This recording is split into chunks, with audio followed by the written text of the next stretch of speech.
Vatan tolkoni koydu beni tükönüp darmanına.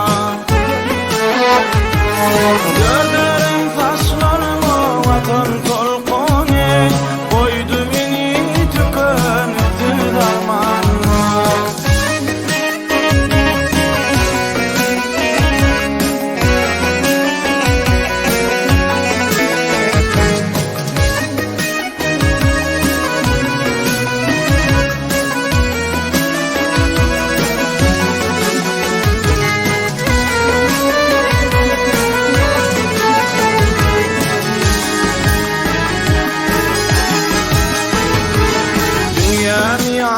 Ettim yılgırdım nedlik bir cetidi aydı beybinden dirlemdim.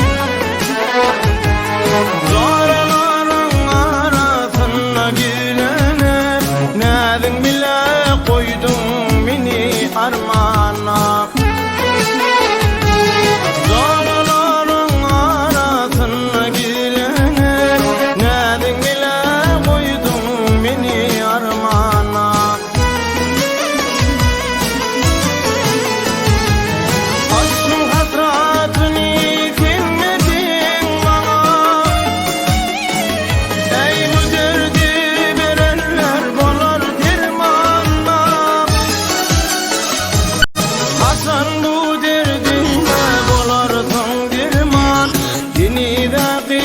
Armana men armana